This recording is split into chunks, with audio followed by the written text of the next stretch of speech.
If you're having suicidal thoughts or feelings or feel like you have no hope, please call 988. There, you can talk to someone who not only cares about your story, but cares about you. Please reach out today. Thomas P. Murphy once said, "Minutes are worth more than money. Spend them wisely." At Minutes Wisely, we take that to heart. Our mission is to decrease veteran suicide by providing life-changing experiences for veterans, first responders, and Gold Star families.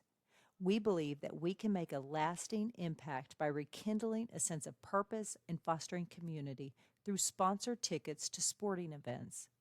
These experiences are not just about the game, they're about the moments that can change lives.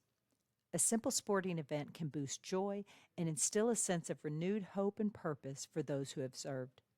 Join us in making a difference. Become a moment maker and empower a veteran with rediscovered hope.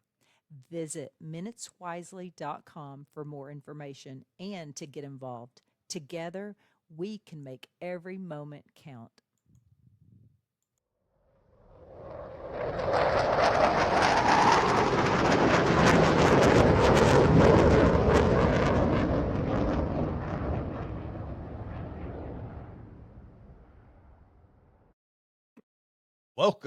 Welcome back to another episode of TSP. How y'all doing?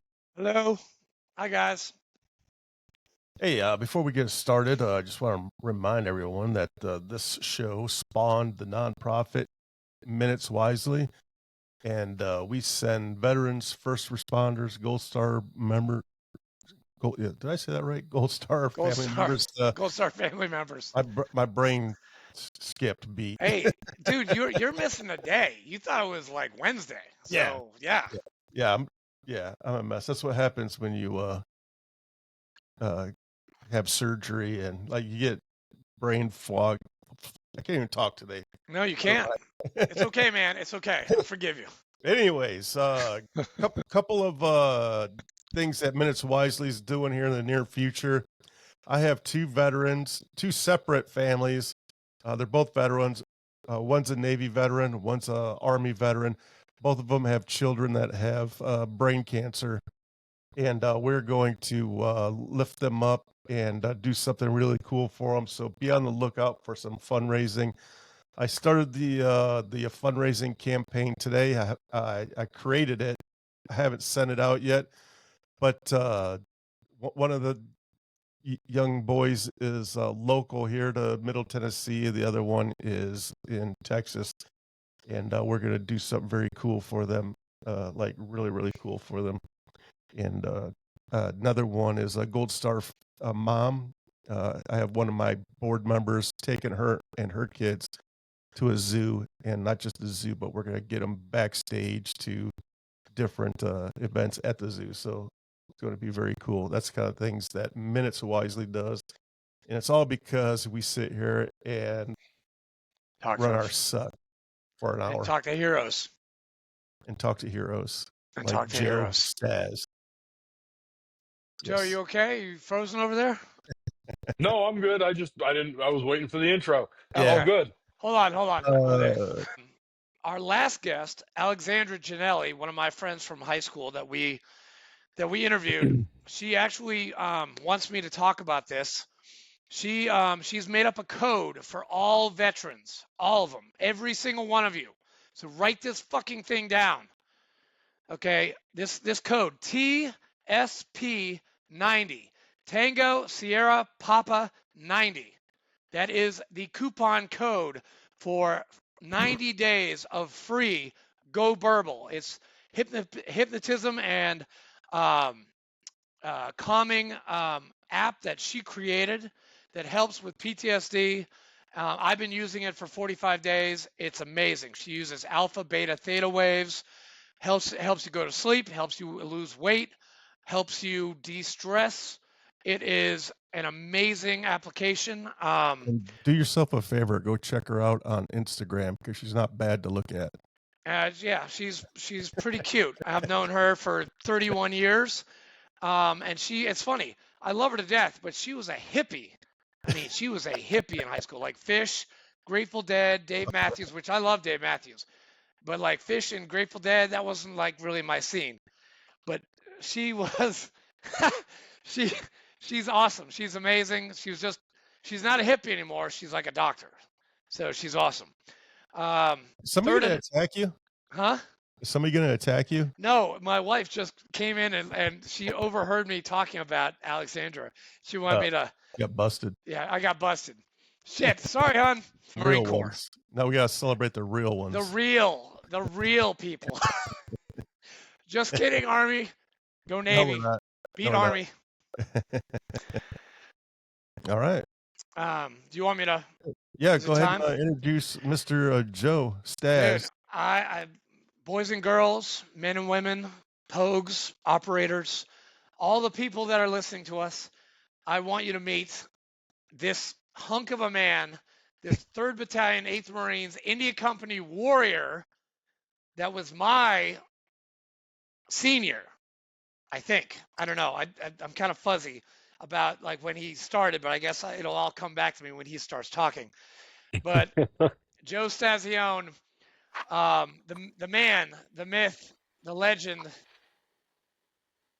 the 3-8 warrior, which by the way, Joe, we had Brandon Standridge on freaking like 2 days ago. Right on. And tomorrow we have Henry Mendoza. So like it's a whole like 3-8. Like 3-8 week. It's a 3-8 week. It's crazy, man. 3-8 guys want to like do the podcast. I don't know. Should have done this in March. That's right. We should have done this Yeah. in March. That's right. But Joe, please introduce yourself, sir. My name is Joe Stazione. I was in the United States Marine Corps from 99 to 2003. Yep. Definitely a was in boot. Yep. I am Yeah. definitely a boot to you. Yep. Was Kings Bay, Georgia for the first 2 years I was Oh, in, and then went to 3rd Battalion, 8th Marines. Checked in, I think like 5 hours. I missed the flight to Ramadi, or not Ramadi. Haiti. Where were they at? Haiti. Haiti. No, yeah. not Haiti. Not Haiti. No, they were at the embassy in Kabul. Oh, That's what it was. I missed the my Kabul God. deployment. Yeah, I missed the Kabul deployment by like 5 hours. We checked in, me and my buddy John, we were on our leave. We had 30 days leave, and we coordinated it. We're like, we're coming in the night before, so we don't miss it, and we're gonna check in as late as we possibly can. So we showed up at like 4:30 and checked in, and they left that morning for Holy shit. yeah, for Kabul. It was wild because I ended up as a platoon commander for 3-8. I checked in Casey. I was Casey's worst nightmare. That poor kid.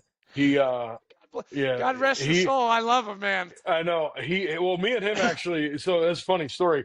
He checked in, and it was him, Alexander, a whole bunch of other guys. Alexander goes UA. I remember that motherfucker. That kid goes UA, and I'm sitting there, and we're getting ready to do our it was a pre-McCree before everybody came back from Kabul, right? I'm the platoon commander. I'm a corporal. We're down in formation. You remember Burgos? I heard the name. I don't think I ever met him, but So he was my roommate. Holy He was shit. a good dude. He was my roommate for a long time. I still talk to him. He's down in Florida, but he's got everybody formed up right in front of our rooms, and I'm looking around. I'm like, where the fuck is Casey? And I already had a bone to pick with this kid. So like, where the fuck is Casey? And he's like, and one of the guys was like, we were loud, and he slept in the other room. Well, this room was condemned. It was Camp Lejeune. There was no AC in this room, and it was, I think, like August, right? And there's mold. There's mold growing on the fucking walls and shit. And there's no AC. So I go, okay. So I go up to, it was a room right, I think 1 or 2 down from me. So I open the door real nice and slow, and I look in, and sure as shit, he's sleeping on the rack with nothing but his poncho liner and his boxer shorts. I was like, I got this motherfucker. I opened the door, man. I flicked on the lights. Said, Casey, what the fuck are you doing? He jumped up. He thought he was back at boot camp. Like, he had just checked in. So it was boot camp, SOI, and me. And he jumps up. He goes to the position of attention. I kick in his room door, which was next door, and there were 2 kids sleeping in there. One ended up getting dinged. That was a whole nother story. He got dinged for theft, and cocaine got booted. I can't remember his name, black kid. and then there was Gotta love Wilson. 3-8, man. You gotta love Oh it. man, it was bad. That was a bad one. I threw that kid through the quarterdeck. But then there was Wilson was in there, and they weren't going to the field. They had something going on, and they weren't going to the field. I kick in the fucking door. I throw Casey in there, and I start launching his shit off the second deck. His whole pack, everything. He ended up going out for like a week in the field with like another boot, his poncho liner, and like a skivvy shirt. That was it.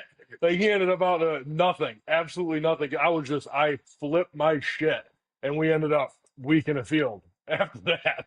That's funny that you did all that stuff to Casey, because then, in retrospect, Casey then did that to his boots. Because when I got there, Casey was my senior when I Oh got my there in god! December, and that motherfucker. I mean, I love Casey. He was my squad leader in '05, and he beat the. I mean, he didn't beat the. Well, no, yeah, he beat the crap out of me. He did. Was Sight still there? Scythe was my roommate. Okay, so I That guy, dude, he would have a girl in his room, oh, and I know, man. he would lock me out of my own room because he was getting busy with a girl, and I had to stand outside at parade rest guarding That his motherfucker, fucking door. that motherfucker used to hide chicks on ships in the berthing area. Jesus. Don't even get me started on that one. But him and Casey, we're doing our escape and evasion at J Dub, and I'm at the top of the hill with Link and Hacker, and we're at the top of the hill trying to figure out where Hacker. we're at. I've heard that name before. Oh yeah, Hacker was a good dude. Me and that guy, I got stories for days on that guy. But I turn around and Casey and Scythe are beating the shit out of each other at the bottom of the hill. So I run down the hill and I separate them. I was like, "That's it. You two are fucking roommates the rest of the deployment." And we ended up getting stop lost. So we were over in Japan for 9 months, and this was in December. We didn't get back till October. So this was not January. It was January because we were at Of JDAF 3. 2003. Okay. So I made them roommates the rest of the time. Well, Casey used to fuck with Scythe. No, Scythe used to fuck with Casey and I tell him fucked that with somebody was everybody. looking. Well, he would tell me he was looking for, like, somebody was looking for him, and he would get the duty involved and everything else. So I get knock on the door, and he goes, Sergeant Staz, he goes, was anybody here looking for me? I'm like, what are you talking about, dude? He's like, man, he goes, Scythe said that, like, the feds were in my room and there's cameras. He's got his room completely tore apart looking for cameras and all kinds of other shit in his room. Man, That actually explains a lot right now. What you just those said, that two, explains a lot. man, the rest of deployment, they were best friends by the end of deployment. Well, okay, yeah, you would be very proud of 3-8, man, because at Casey's funeral, there were more 3-8 warriors at his funeral than he had family members. And there was like 35 3-8 guys. What at happened his to Casey? Casey, he got out and then he played basketball for UConn, and then he married this woman, Ukrainian or Russian, I don't even know what she was. They lived in Connecticut, huge house. He had a couple reunions there for 3-8. Well, he was kind of paranoid about cops and stuff like that. I might be getting the story wrong, but he had been up for like 5 days because somebody had told him that the cops were looking for him. Because Joe, you just kind of like something sank in when you just told that story. So people, like, he thought people were looking for him, so he was up for 5 days. He didn't sleep at all. And one night he went outside and he thought the cops were after him. He ran into the woods, had a heart attack, fell into 3 inches of water, and he drowned. I had no idea how he died. His brother, well, when I was up there, his brother told me, and then Witchman, remember Witchman? I don't think he was there. Witchman then actually he called the autopsy, and actually he didn't believe me because I got it from his brother. Witchman actually had to call the autopsy to get the story, and our stories, collided. They meshed up, but he was 40. He was 42 when he died, and it was rough. Casey was my squad leader, and you used to beat the crap. You made him into a good Marine because he made me into a good Marine. So thank you, Joe, for making him a good Marine to make me a good Marine. That kid was a trip, man. He was a We good had basketball some good player times. too. Yeah, we talked. He called me. They got back from Haiti. It was 2 days After before St. Patrick's 2004. Day. Yeah, that was Yeah, it was October 2004. no, it was March. It was a couple days before St. March. Patrick's Day. Yeah, March. That's As right, March. I was making stools. We were having a party. I was making stools over at my dad's house, and my phone rings. I had no idea who it was. And I pick up the phone, and I get, "Is this Sergeant Stas?" I was like, "Who is this?" He goes, "This." He goes, "This is Casey." I said, "I told you to never fucking call me." He goes, "I'm gonna come find you." I said, "I will kill you when I open the door. I will fucking shoot you." And that's how bad it was, man. Like me and this kid, like I loved him Wow. because like he did exactly like he got thrashed. That I made that kid's life hell. We were in where the fuck were we? We were in the Philippines, and something happened. Him and Scythe, and I was like, back then I could run Damn, you actually guys went a to the lot. fucking Philippines? Yeah, we were over there because when we were in Japan. The war kicked off when we were March of '03, and we ended up going on LF Carrot. It was a boat, and we went to no, I take that back. We went J-Dub Philippines, and then we were Right. stop loss there, and we went to Singapore, Thailand, Malaysia, Brunei. I think Was it was it. was Vorgang with you? Yeah, he was my lieutenant. Vorgang. Okay, Mike was with you. Yeah, yeah, Okay, now it's because I know you guys. You mentioned Kabul, and then after that, you guys went to the UDP, and Sergeant Herrera was there too, right? yeah. Because I I remember remember him Herrera. telling me about the fish heads and the rice he had to eat before we went to Iraq in '05, like Haiti '04, Iraq '05, Iraq '06, 22nd So MEU. you were over there. You were over in Iraq with him when Cheese died. Yeah, Pineda. when Gunny Ball So died. Yeah. here's a fucked up story. Oh man. So I hosted a motorcycle run in Phoenix. That's what got me the recognition from 22 Kill, Jimmy Mack, and that's how I ended up in Texas. Yeah. My club, the Infidel Nation in Phoenix, hosted the biggest veteran ride in the state. And I'm gonna butcher this because I can't. Laura, okay. So when you guys were over there at that time, like, okay, back up. The rides that we hosted, we picked a veteran in the state, and we would do this ride for him. We would promote it all year, and we built it up to where we were giving a veteran $20,000 a year. We would Nice. annually donate one veteran $20,000 a year. One, we donated 20 grand. We had Home Depot completely renovate his house. Got him a trip out here to go through the Adaptive Training Foundation. Which, if any of Damn. you guys out there don't know what the Adaptive Training Foundation is, look them up. ATF, Adaptive Training Foundation, they do all adaptive athletes. If you ever feel sorry for yourself, watch a video. Like these motherfuckers are absolutely amazing. But sent Phil out here. Phil ended up moving out here, and now he's a trainer at ATF. So like we did a lot of stuff for a lot of families. We get this girl, Laura Bringast was her name. She was one of the security guards that they had posted at the gates at at that time to search female Iraqis. Okay, they were picking her up, and she wouldn't tell me her story. And I looked up the date, I looked up her, and I started reading the story, and it said, I can't remember if he was a sergeant or corporal at the time, but Pineda. And Pineda? I that when he passed away, he got shot. They she was she He saved her life and died. That's how he No. died. When they were on their way back from the gate, they got ambushed, and there was a huge fire, everything like that. And she was burned like 70% of her body. He pulled her out of the fire and took the round through the chest, Oh my God. pulling her out. So I I hit did her. not I know hit her that. up. I texted her. I said, "How did you know? Did you know Cheese?" And she called me. She goes, "How do you know him?" I said, "I served with him. He was in 3rd Battalion, 8th Marines with me when I was in 2nd Platoon, India Company." And she goes, "He saved my life. He's the one who saved my life." So that was connection to all of the Yeah. things, all of the people we could have picked in all of the places. Yeah, that's pretty Jesus. wild. That's pretty wild.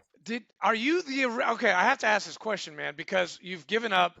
You were 3-8 India, second platoon. Mhm. You went to all these places.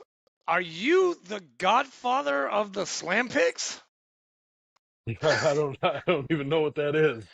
Well, you remember John Bouchard, right? Yeah, John No. Bouchard lives in Hendersonville, like right up the road from us. You next time you see him a lot. I haven't. I see him on Facebook. He builds engines up in Hendersonville. You ask him next time you talk to him, you ask him about me. Old fucking Bobby Boucher. I love that motherfucker. Bobby was- Boucher. Oh my God, he said Bobby Boucher. Holy shit. Yeah. Oh my. Yeah. I So I guess can't. you. Oh I my guess God, you I are can't. the original slam pig. That motherfucker. I don't know anything about that, but that motherfucker. Yeah, Well, man. it's funny because you knew all these guys, and these guys turned into my seniors, and they all all the salty guys in second. They call themselves the Slam Pigs.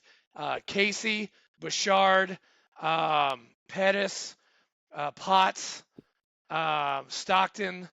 Like That must have been like right after me because like it was. Yeah. I have the original fucking Dirty Bird tattoo Oh from God. We All Got in Okinawa. That's everybody's initials. No fucking way. Yeah, yeah. Holy shit. This is like, There's dude, guys. Fleek, I'm sorry, man. This is like 3-8 history right here. Like, oh my God.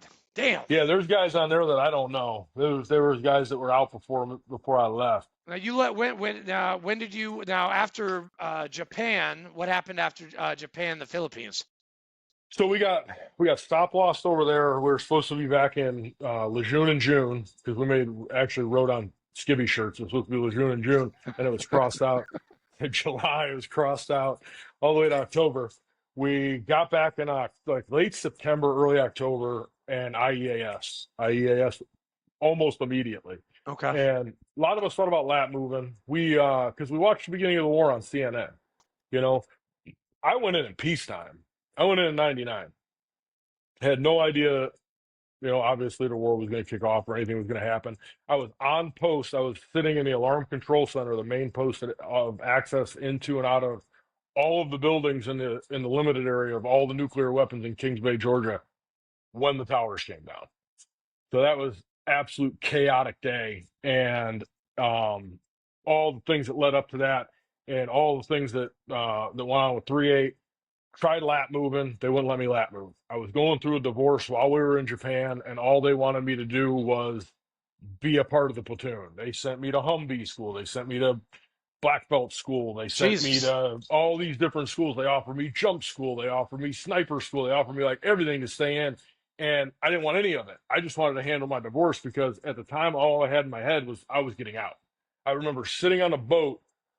Where was Singapore? They were getting off the boat in Malaysia, and Vorgang walked in the berthing area and he goes, "Why aren't you on the flight deck?" I was like, "I'm not getting off." He goes, "The fuck you mean you're not getting off?" I looked at my watch. I said, "It's July 23rd. IEAS in 3 days. Get fucked." And he walked out the door. He closed the door and he left. That was it. So we like all this different shit. Hi, Mike. And Yep. they We wanted just talked to about you.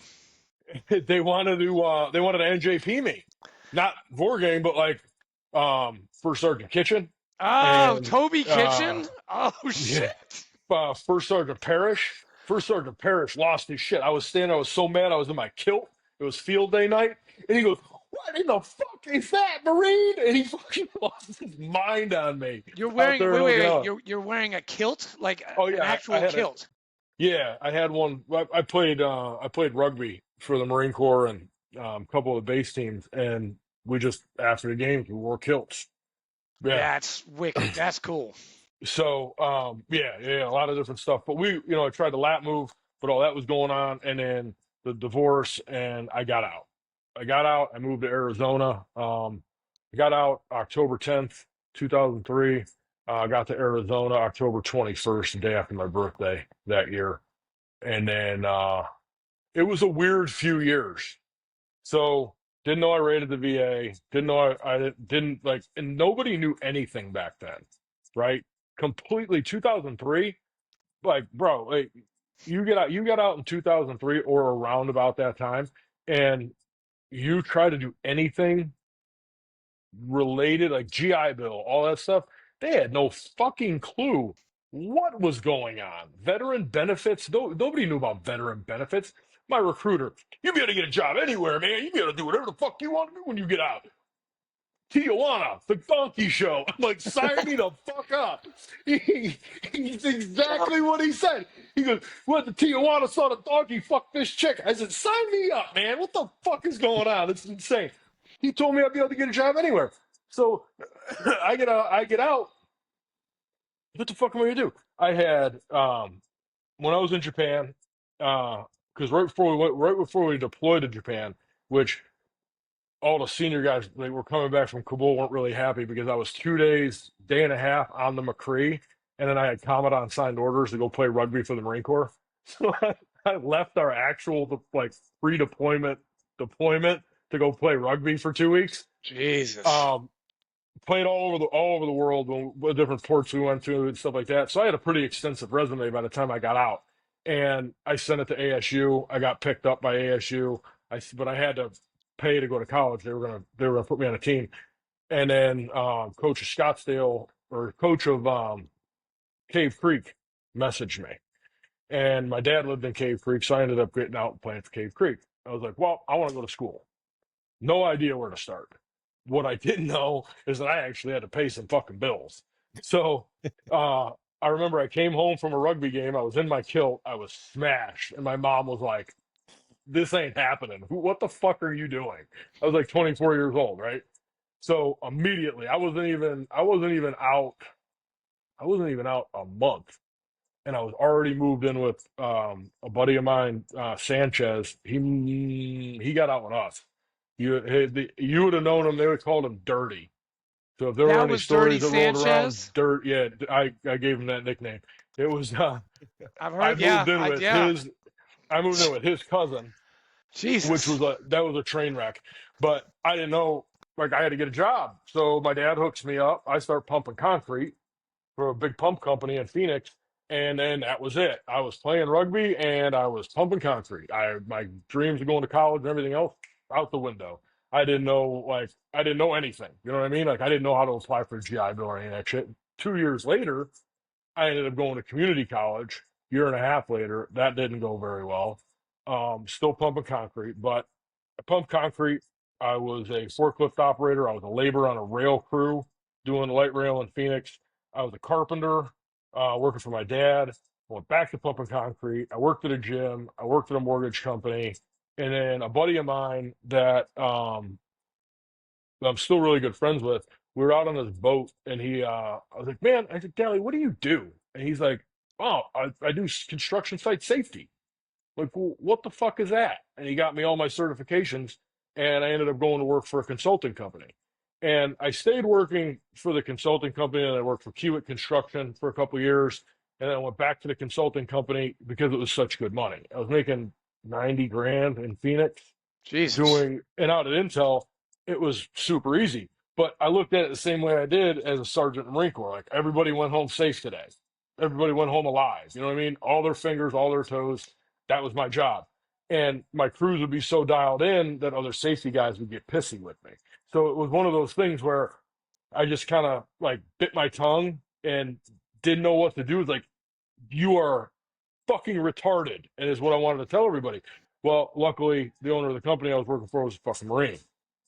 So a couple times I walked off site, and that whole thing just did not work well for me. I ended up working for another company, big pipe company. I went to welding school. One of the guys I worked with at Intel found out that I was going through welding school, and he knew I was a safety guy. He was working for his son's pipe company, and they were like middle of the road company, kind of like medium company going to be a bigger company. They were doing a lot of nuclear stuff. So they wanted a safety guy, but they didn't want a safety guy. And the owner of the company kind of got sideways with me one day, and that ended my fucking job real fucking quick. And I went into business for myself. My dad had just retired about 2 years, and we were on our second year ride. So this would have been like 2015, I think, when I finished welding school. And a guy that I knew, I was in his office and I was like, what did you pay for all this woodwork, man? He had like sliding barn doors and um, a couple other things in there. What did you pay for all this stuff? He goes, 80 grand. Like, 80 grand? I was like, you need to call me. I was like, what's the next thing you're supposed to have done? And he shows me this picture of this desk. So I sent it to my dad. I was like, can we build this? He goes, yeah, of course we can build it. My dad can build anything. Like, legitimately, a civil engineer, probably the smartest man I ever met in my entire life, and could literally build anything from nothing. Absolutely, we can build that. Grandfather was a master carpenter, so woodwork side, metal side, all this different stuff. And he goes, yeah, we can build it. He goes, what do you think? I was like, house 3 grand, 3,500. The guy's like, done. So we built him like 6 desks. Then we built him a whole section of cubicles. Then we built him a conference table. And next thing you know, we got a rustic industrial furniture company going. And right before I finished school, a girl, friend of a club member I was friends with, sends me a picture of an American flag. She goes, "You think you can make this?" And it was a tore up version of the flag. I was like, "Absolutely, I can make it. Let me see what I can do." And I had just mismatched stainless steel, so I welded a bunch of shit together. We drew out this. Me and 2 other guys drew out this nice flag, and I didn't like it, and I didn't like the one she sent me, so I drew my own torn up flag and the holes in it and all the other things, and we cut it up.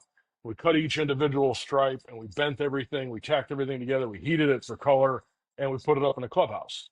Our second year ride. Well, everybody from Boston came in. The ride we used to host was called the Phoenix Wounded Vet Run. There was a Boston Wounded Vet Run that started it all, and I think there was like 9 other states after me. And we were the first successful state outside of Boston. He would raise an average of, he'd give 20 grand away to 5 different vets, modify houses, trucks, cars, trikes.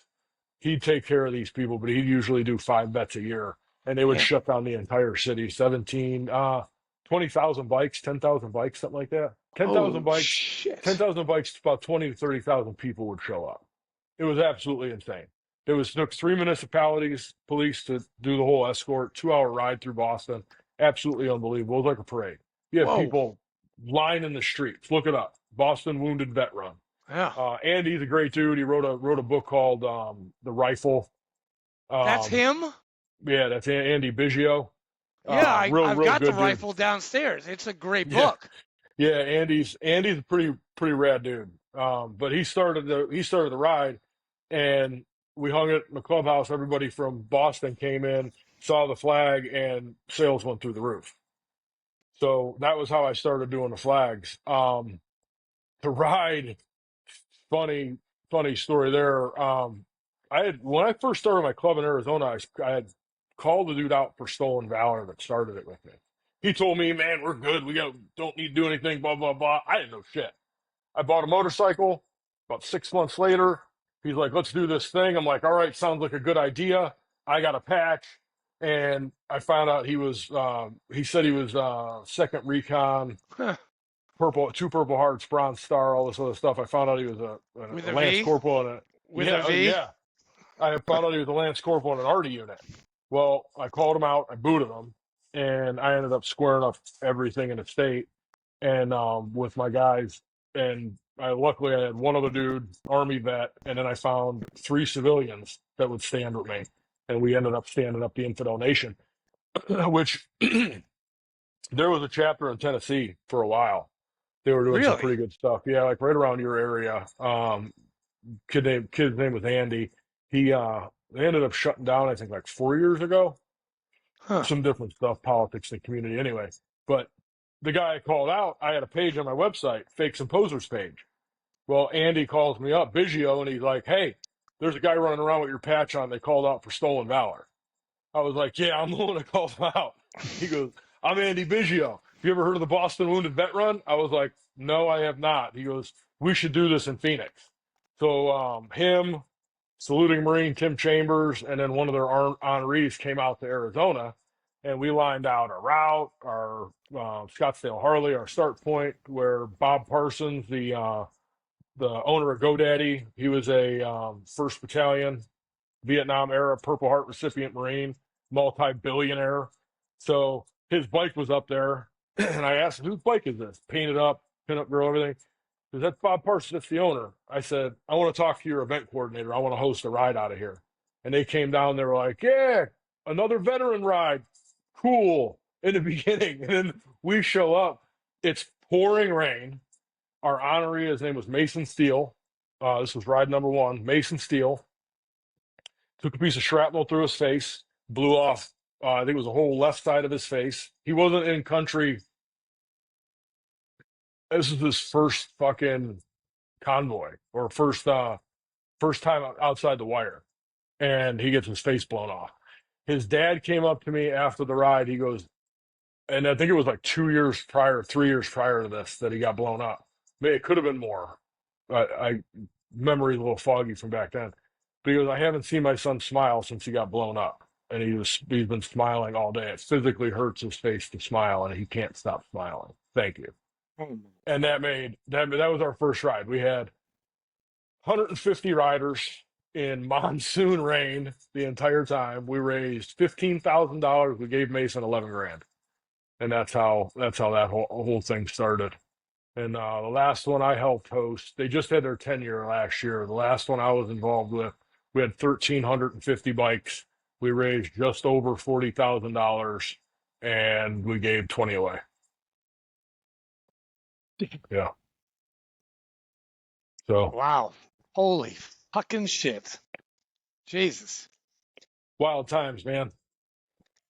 Joe, you're big. You're a big dog, man. You're a big dog. It was fun back then, man. We used to host the parties we used to host before the event. I remember. Do you guys ever hear of a dude named Jackal, Stephen Jackal? Steven, He was a Jackal. He was a double-leg amputee, Army veteran. I post stuff on him all the time. He dropped the puck at the Dallas Stars game. oh in yeah. the American Infidels cut. I was here in Texas for 6 months, and I was reading his eulogy. And we the nonprofit thing, man, it has a shelf life. And doing the stuff that we did out there, we would host these parties where the last one that we did, last one that I did, there was like 2,000 people at the party, something like that. We had Jackal out there. He was with Operation Rock the Troops at the time, with Matt JC and all them. We had a big stage set up, right? We had a big stage set up. We had a barbecue pit on the other side. We had a dispensary set up inside of there. We had 2 bars set up. And then where our clubhouse was, directly across from that, was Ryan Cruzy, who was one of the first guys doing stunts on Harleys. So we would put up big spotlights out in the street, and they would rip all night long. And the last one I was there for, we had the cops roll up. Well, we had gates. So close the gates, put everybody inside, close the gates. It's compound. They couldn't come in. So I walk out there and I was like, hey guys, so what's going on? And he goes, so what are you guys up to in here tonight? I was like, actually, it's our pre-party for our ride. We got a big veteran ride tomorrow. He goes, yeah, right. And as he's saying that, his partner's tapping him. And I got Jackal walking up behind me with Jimmy Mack, and Jackal's got shorts on. He has obviously double amputee. And he comes rolling up. He's like, what's up, guys? And the guy looks at Jackal, and he looks at me. He looks him up and down. He looks at me. He goes, well, shit. I said, yeah, man, we'll probably give away 20 grand tomorrow with this ride. He's like, all right, man. He's like, we're about 3 miles from the 101 in Phoenix, where our clubhouse was. He goes, just keep the burnouts down. They can hear them in the houses over by the 101. You Jesus. got it. So yeah, that was a good one. But unfortunately, Jackal passed away. I got out here in 17. So New Year's 18. You need to come back to. You need to come through Tennessee, brother. Next time I ride that way, I'll let you know. I pass Okay. through Nashville every single time I go east. Dude, we're like 45 minutes from Nashville. Fleek Yeah. lives 11 miles from me in Christiana, and then I live in Murfreesboro, and Nashville's just north of us. Yeah, I got a buddy of mine I think he's a sheriff Who? over there. David Barris. David Barris. No, I don't know him. I know Ryan Christopher Mosley. You remember him? Oh, no, you don't Mosley. remember him. He was a No, boot. I knew Mosley. You know Mosley? Vaguely, yeah, I vaguely remember that name. I can't Okay. remember. I can't put a face to it. Yeah, he works But- he works down in he's a Smyrna detective. Okay, Damn. right on. We have a lot of 3A guys. We got Stockton. He's in Knoxville. We got Switzer, who I was a boot to you, boot to me. But yeah, we got a Nieves, Dobbs. They both live here in Tennessee. Those guys were boots to you too. But there's Right on. a big contention of 3A guys here in Tennessee. Good stuff. They ruined the Airbnb that I got from 2 years ago at a reunion. Ruined That's it. your fault. That's your fault, man. Yeah, you don't do that. Dude. Hey, He knows that. Casey's brother was there. Okay, Casey's brother was there, and then these 3 other guys who I'm not going to name, they kept on kicking this statue of a soldier that was on the lanai. And I'm like, guys, if you keep on kicking that soldier, that statue is going to break. I turn my back for a second. Bam! Breaks. They're drunk as shit. They've been drinking since like 1 o'clock in the morning. And they break the picnic table. They clog all the toilets. The house is a mess. And I got it for them for free. No apology from the organization that sponsored this. And I'm not going to give you his name right now because I don't want to get caught up in slander or libel because that guy would probably do it. And then somebody that we already mentioned tonight was there for only 6 hours. But he also said that he planned the whole thing, which is totally a lie because it was me. For the past like 5 years, I've had the 3-8 India reunion. Virginia, Georgia, Tennessee, and then there was another place I can't remember. Were you with them when they went by War Games with Sculp and everybody? Because I was at the very first one back in. Is that the one in I don't D.C., remember. Virginia? No, we did. The only one I ever went to, it was in Iowa, Twin Lakes, Iowa. Nope. I was not there for that. No. It was I one of was the no, guys. I was I think when you guys were having that, I think we were, when was that? In 06, 07? Yeah, I think. Okay, because we had just come back from Ramadi, and we were training for the 22nd MEU. So, some people like officers could get away. Us enlisted folk and corporal, like myself, could not get away. Yeah, Vorgang wasn't there for that one. He wasn't? Was Okay. just this was it was a whole bunch of old guys. Link, Long, me, Stolp, Bo. Do you remember a Hendricks? Vaguely. Robert Hendricks. Yeah, we had him on the podcast. He's a trucker. But he goes back and forth all the time. But he's one of the old salt dogs of 3-8 too. Man. A lot of good times back then. Well, I don't know. I saw this thing on Facebook today about these kids. Remember, we used to take the mattresses and we used to fling ourselves off of the second deck at like HP 155. And I saw that. I never did it. I saw it done, but I never did it. Did you guys have Chinese field days back then? Oh yeah. Staff Sergeant Henderson. I don't know if he was there. No, I don't remember He him. got into some trouble our last deployment, so I don't remember what ever happened to him. But we had this kid. Oh, what the fuck was his name? McMath. McMath. Mix, yeah. I've heard. I've like for the older guys. I've heard some of these names, and talking to you is kind of bringing up some memories. So I get dropped to the unit, and we're doing something, and I hear this commotion, and I come out, and I'm like, "Who are you?" He's like, "Oh, I'm McMath. I'm fapped out to the MPs." I was like, "I heard about you," and this kid stunk. Like when I say stunk, he did not shower. Did not shower at all. Did not shower. So Staff Sergeant Henderson, we're doing JOB and fucking like junk on a bunk, like all the whole 9 yards for deployment, right? It was ACM inspection. That's what it was. Their alert inspection. Oh God, you guys were on So, ACM too? oh yeah. So it's everything laid out, right? Well, this kid is fapped out to the MP. Somebody stole half his gear. So this fuckwad's got like a thing of laundry detergent, a bar of soap, one bag, like his ditty bag, and his pack. And that was it. And Henderson comes in and loses his mind. I see this kid fly to one end of the room. The thing of laundry detergent goes to the other end of the room. And like all hell's breaking loose. I come in. I'm like, I'll handle it. Me and Otterstetter. You ever hear about Otterstetter? Otter? I've heard the last name. I never met the guy, but I've heard the Otter Setter. I don't forget that name. Yeah. Him. So me and Otter, we go in there and we physically had to wash him. We stripped him down by the numbers, put him in the fucking shower, scrub brush, and scrub this kid down. No joke. So there was another one.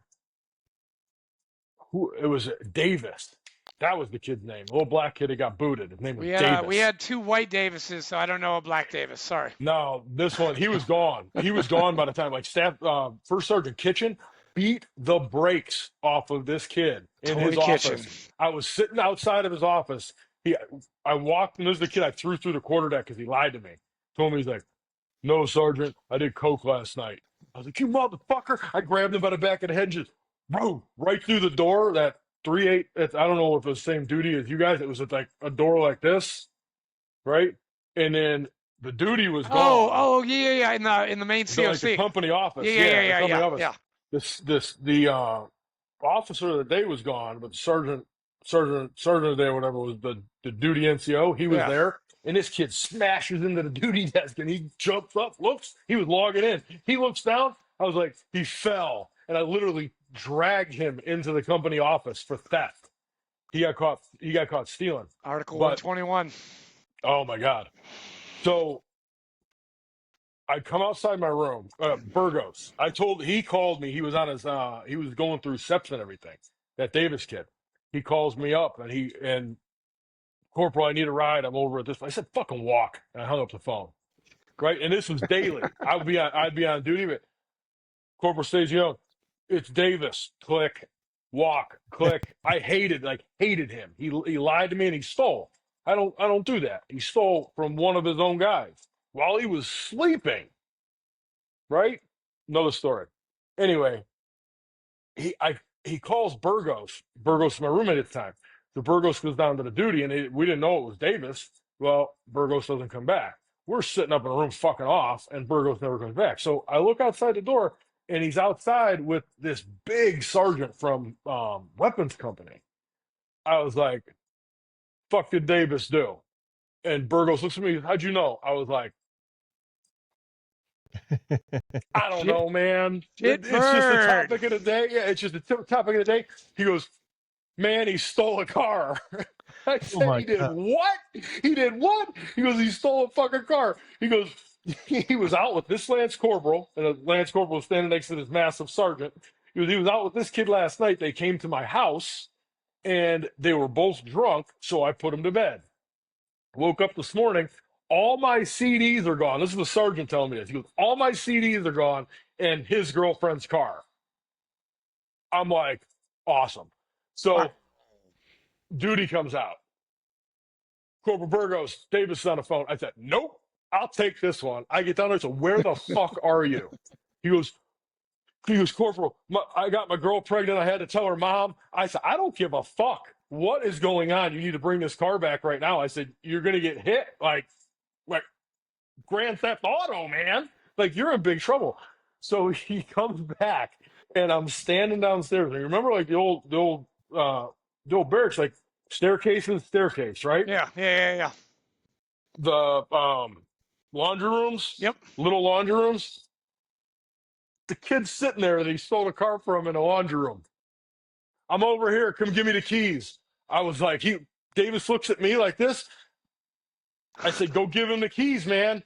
It was like a cartoon.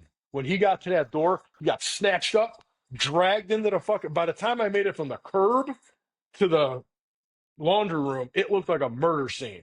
They dragged this kid. He beat the shit out of this kid. So I gotta take him to the fucking duty, right? Well, I gotta clean him up first.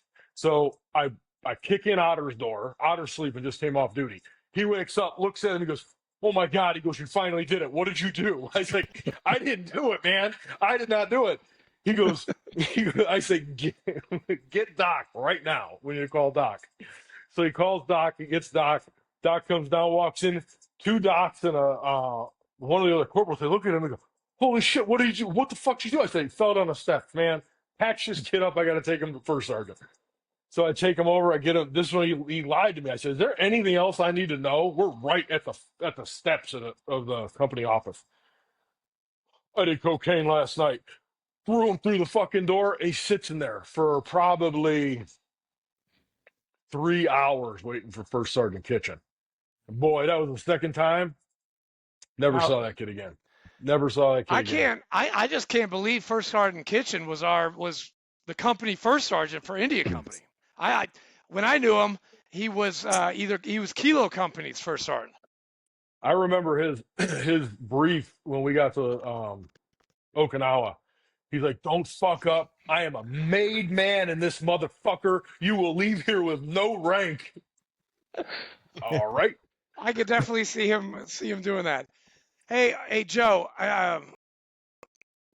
Can you talk a little bit about your flags and like what's going on with them? Yeah, Sorry. absolutely. So, no. Me and you can kick. We can kick the tires about 3 days, man. So, back when I was in Phoenix, I started with the furniture company, and I started doing these flags. We had an event where I needed kind of a heated one that fit the decor, and then a painted one fit the decor. And I had an idea, and I used this paint on one of those waving flags, and things went crazy. Well, fast forward, I moved to Texas. I take the custom sign business, basically the flags, with me. My dad sends me with a MIG welder and a plasma cutter that we bought with the company. Sends me on my way. I get here, 22 Kill asked me, do something that you've never done. We have a gala coming up, or it was Leaders of Construction or something, some fundraiser. They said, do something that you've never done. In 1 second. So I was messing around, and I made the first folded flag. And the first folded flag, it was just 18 gauge front, and the stars were painted on it. Since then, I've made these flags that are fucking beautiful. It's 18 gauge sheet metal, and I bend it, and I put it in a 2.5-inch frame. It has 1/8-inch stainless steel stars on it, and I paint them, and then I make the back. So you can hang it up. Of them. These are great for gifts, awards, thank yous. These are absolutely outstanding for pretty much anything you want. $100. I do any veteran, it's $100. And I can afford that. And then I do bulk. I do a bulk as well. These are great. Like I said, just had order a 44 go out for golf outings and a couple other things that the chick does fundraising for. These are really good for that. I'm doing 20 of them for 2 different nonprofits, Defenders of Freedom and then One Tribe Foundation here coming up. Yeah. And then the other thing that I did, they asked me again, do something that you've never done. So I created this flag. I don't know if I can bring you over to it so you guys can see this a little bit better. This is all 1/8-inch stainless steel, 1/8-inch stainless steel stars, Oh, all laser gorgeous. cut, hand ground, and painted. There Wow. you go. That's a little bit better. You can see everything. But it's they sit in a 2-inch by 2-inch square tube frame, 065 frame. There's all supports in the middle and then on the top and the bottom that hold everything. Everything is drilled and all put together by hand. These weigh about 150 pounds. The smaller version that we do weighs about 51 pounds. These retail, the smaller ones retail at $2,000. These retail, the bigger ones retail at $4,000. If you're doing any, if you're a veteran, I'll knock $1,000 off of each one, and then we do bulk deals and stuff like that as well. Do you ship that? Yes. How much does it cost to ship a 150-pound flag? Well, back around COVID, it was $500. Right now, they hit me for about 2,500. What? We So were I'm asking trying about to, that on Facebook the other day. yeah. So I'm trying to figure it out right now. I got to call FedEx and UPS and see what I can do and talk to some people because at this point, I don't know. I will ship them 100% if somebody Yeah. if somebody watches your show or Yeah. anybody you know, Ton Tavern stuff, whatever it is. Shit, I'll drive it up there. But we'll figure it out at this point. But I'm You working. better. You Excuse better. me, I'm Hey, working dude. through No, all no, no, that. no, no, no. Nah. I got an idea. We're gonna commission something tonight.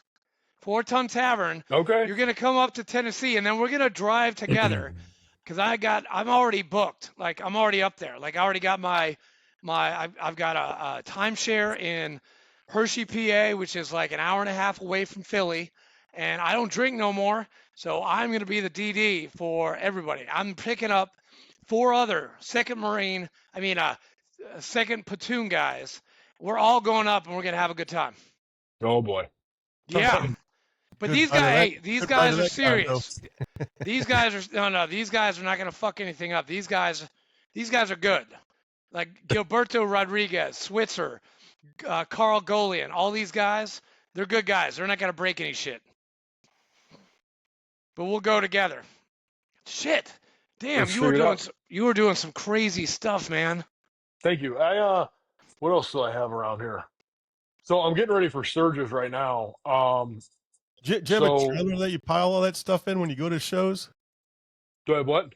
You have like a big trailer you pile all that stuff in for like shows? No, actually. So this is the second art show I've ever done. I've never done an art show before. I did a piece for a friend of mine in the motorcycle community, and she called me up and she's like, "Look, I am launching this art show with Harley Davidson, and I want you to be part of it if you're down." I was like, "I've never had stock of any of my stuff. Like, I Uh, never have stuff built up." So I'm like, if I have stuff, because I just re-engaged this business last December, a year ago December, Yeah. with me and my wife both got fired.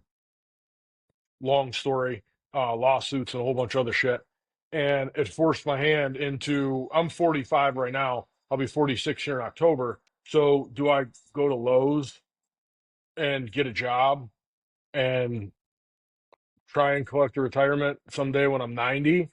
You know what right. I mean? Do I go to work as a welder? I'm making $15 an hour starting.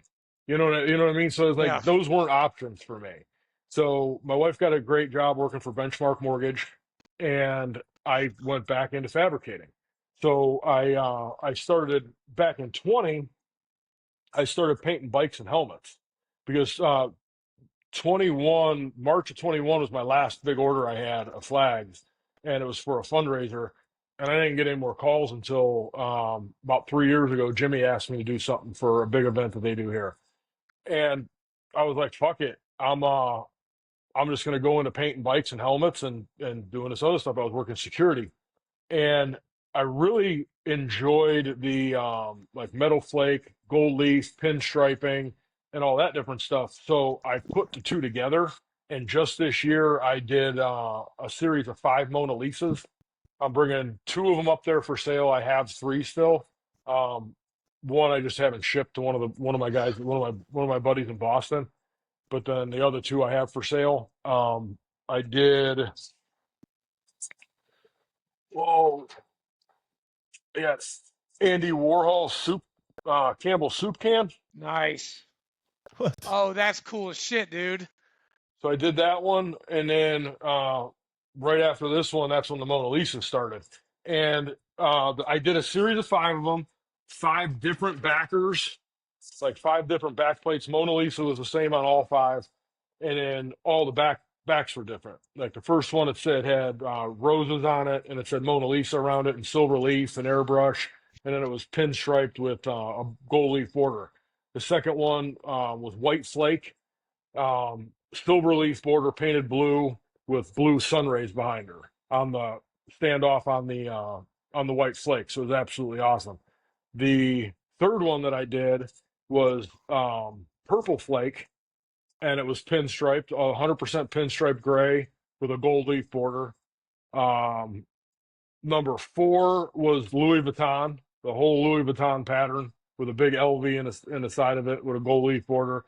And then number five was very, very Da Vinci with a lot of his text that he wrote out, and a couple of like drawings that he had that I did with stencil and airbrush. But that's kind of where I'm at right now, is trying to get these flags going as gifts, awards, things for bigger companies, corporations, nonprofits, golf outings, whatever it may be, so I can do more of the artwork stuff. Yeah. I did a big Trump piece. That one went for 8,500. What? Yeah, I Jesus. sold that. Actually, the guy that bought Mona Lisa #1, I knew he was a Trump supporter, so I sent it to him just randomly. I was like, "Hey, if you know anybody, I know you're a supporter." He goes, "Can I switch? My Mona Lisa's went for 4,000." So I was like, "Absolutely." I said, "It's 8,500." He goes, "All right, cool." Wired me the money that night. So like right now, right after Sturgis, I'm going to start a series of 7 Virgin Marys. Nice. And it'll be very much like the Mona Lisa. Mary will be the same, and then it'll be a different Bible verse behind her. It'll be different backer, different color, and then I'm going to do a custom rosary for each one. So I'll have 7 These are different. all metal? Yeah, yeah. So That's so Mona Lisa cool. weighed 81 pounds. Yeah, these, like I said, the big flag weighs 150 pounds boxed.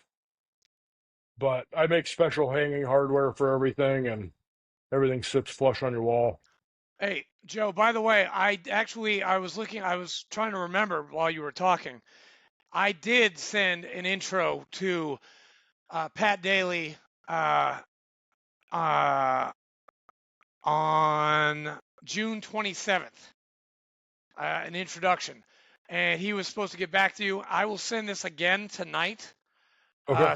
So to all 3 of those guys, just so you can get some more business from them. Here's Go ahead. No, I can hear you. I'm gonna run and grab one because more thing. I'm You guys will gonna like. order something for the Ton Tavern people as soon as we get off here. So Yeah, let me know on that. I have not. I've done small Marine Corps flags. I've done like the torn up one that I do with the EGA in the middle of it, and I got away with it without licensing because it's a EGA I have actually tattooed on my hands. It was a different it's a different. version, Yeah. Okay. so Yeah. I didn't get hit on licensing. So I want to do. I have part of the eagle done, but I want to do a big flag like that Right. with a 3D EGA. But that's going to take me time, and I'm going to need somebody to pay me. Yeah. That's going to be a cool one. But I have the majority of the eagle done. I have a big eagle head. If you go on to my Instagram, Prospect Hill Flag Company or Flag Co., way down, you'll see a couple of different eagle heads that I did and stuff like that. Are you on Facebook too, Joe? Yeah, Prospect Hill Flag Prospect Company Hill? on Instagram and Facebook. So a friend of mine from Arizona, married a Marine, called me up and she's like, "I want a sign if you're interested, where it looks like somebody took a bite out of the side of it and it says, 'Warning, don't feed the Marines.'" So I was like, all right. I said, look, I'm not gonna. I didn't want to build the sign like I would all 3D and everything like that because it would have been way too much. And she only wanted something for like a kitchen. I was like, I'm getting ready to paint a bunch of stuff. I said, bear with me and let me figure a couple things out. So this is where we're at. Nice. Oh, dude, that's awesome. So this is actually their wedding date down here. So I was like, you know what? I got an idea. I said, what's your wedding date? And she sent it to me. So this is her wedding date, and this is what I came up with. So I'll hand letter everything, like letter outline everything in black, and that's all gold leaf on red flake. Dude, Can you that's guys gorgeous. see it? Yeah. It's Oh, good. yeah. Oh, dude, it's beautiful. I Yeah. love it. So this is where my fun is. Like this for me. The flags are cool. Don't get me wrong. Like every single time I finish one of those, or I finish a bunch of the folded flags, and I look at them, it's like this is my creation 100%. Nobody Dude, else in the entire country does it's these. like you're doing your own therapy, like with this Oh, stuff. for sure. For sure. I've found a lot of peace just dropping that hood with a set of headphones on. Dude, that's Absolutely. see, But guys, you find a passion, you can do good things if you find a passion. Damn. I agree. I agree. Joe, we're at an hour 9. Fleek, do you want to ask any more questions? Man, I'm good. Just I need to get your. Do you have a website and everything? I'll put everything in the show notes in case somebody sees this. They can get a hold Yeah. of It's Stazfab, STAZFAB.com. it. Oh yeah. It's great. Hey, it's great stuff. Hey, Joe, pick a number between 1 and 10 and don't pick 7. uh, 4. Oh, another 4. Here's your question. Can you tell us about a time when you witnessed extraordinary courage or camaraderie among your own comrades, be it 3/8, be it whoever else you were attached to while you were in the service? Yeah. So we had a guy. We had uh, we had 2 Lance Corporals on post. Does that say everything you need to know? Yeah, that says a lot. That's In a in novel Kings right there. Bay, right? That could be 100% a book. Um, so these two though down in Kings Bay we were condition 1 all the time. Which for those of you that don't know what that is, that's magazine in, round and chamber. Like we're ready to go. Click the safety and you're rolling. So we had these 2 kids that were bored and they were playing quick draw, Oh and it was one of God. my first. I was getting ready to pick up. I was getting ready to pick up corporal. I picked up corporal, and it was my first COG, one of my first couple COG posts.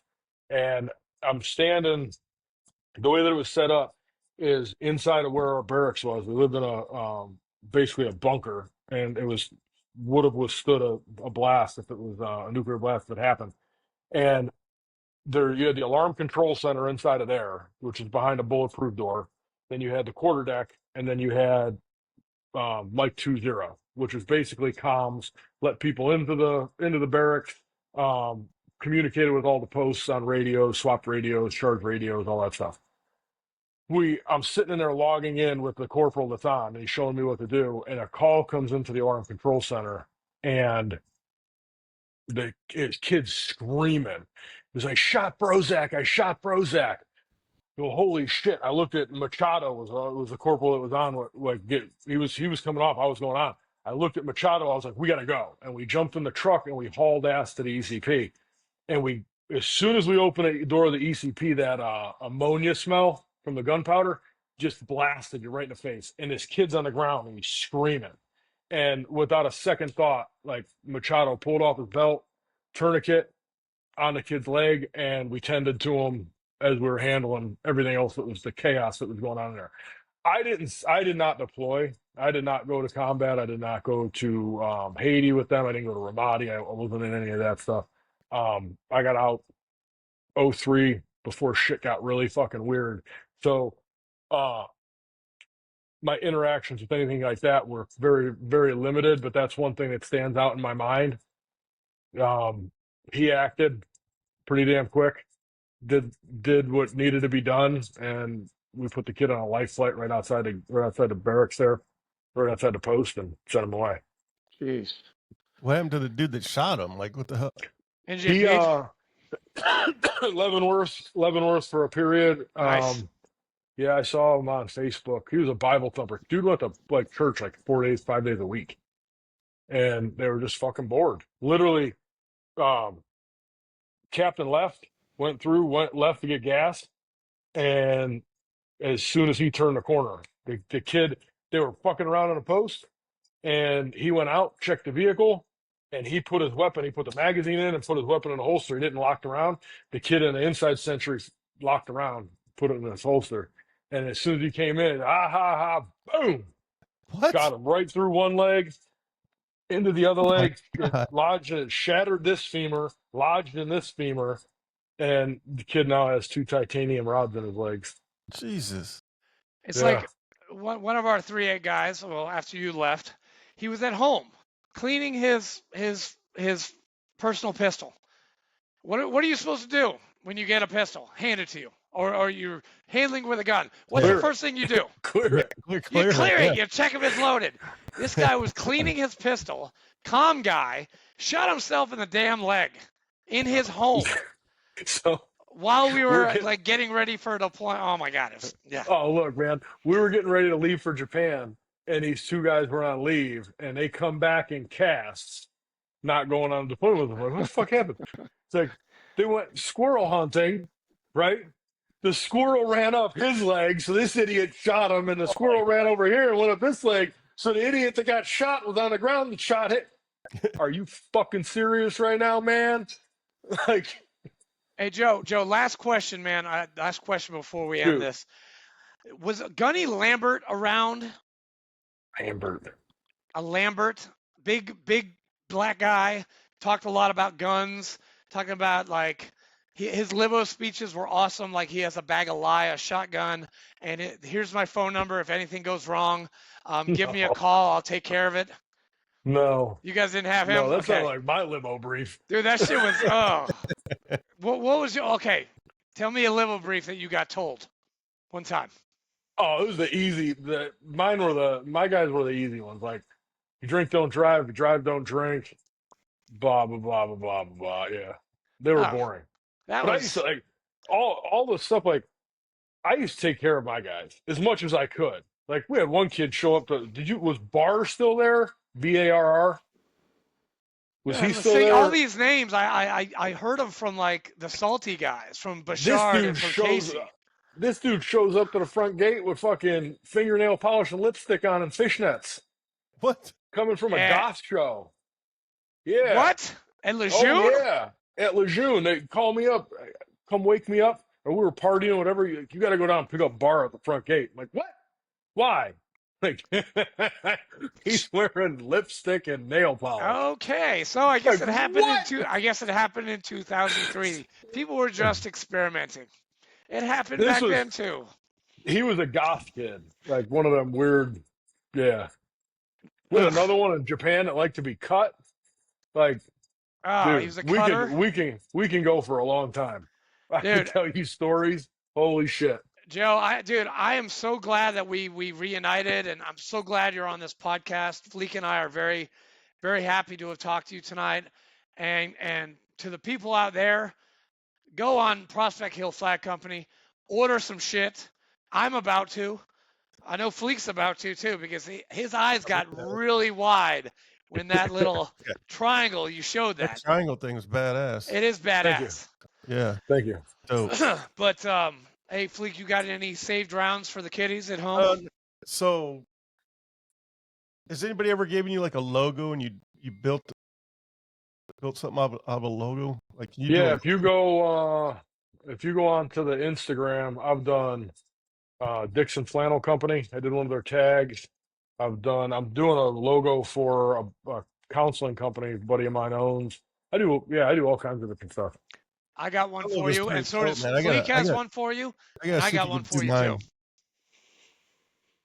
Yep. Yeah, send it over. Now you just said that because I actually, not to rain on Fleek's parade or your parade, but You I always did. do that. I'm sorry, man. It just you spark all this stuff that I was like, oh shit, I need to talk about that.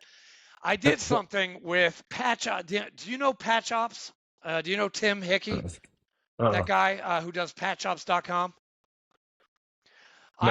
I have done something. I paid $270 today for something he's doing for me, which you are eventually going to get an email from me wanting to buy this because it's sweet. But I want to make something. It looks like this that I'm going to send you. I want you to make it into one of your flags.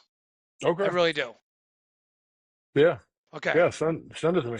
I know, and I know Fleek has a lot of very, very good ideas about what he wants to do. I do. I'll either build them, I'll paint them, I'll like whatever really you want. Okay. But yeah, I have quite a few logos that are on there. You hear that out there, guys? He can do it all. If you're a veteran, you get a discount. So call him up. Joe Stazione, Sergeant, Godfather of the Slam Pigs, right here. Yes. I'm not. I really wish I knew what that was. Dude, listen, if you had to haze Bobby Boucher and Casey, then you basically hazed them into making the Slam Pigs because then they turned around and hazed us. So you are the godfather of all of our fucking hazing. So thank you. I'll take it. Thank you. Thank you. My knees thank you. My back thanks you. My neck thanks you. Yeah. Nah, Joe, I love you, man. And we'll talk some more. And I know Fleek is gonna be hitting you up very, very soon. Sounds good, guys. Yeah. Appreciate it. All right, stick around for 1 second after For we 1 hit second, Joe. stop. And thanks for everyone for tuning in. Until next time. Peace.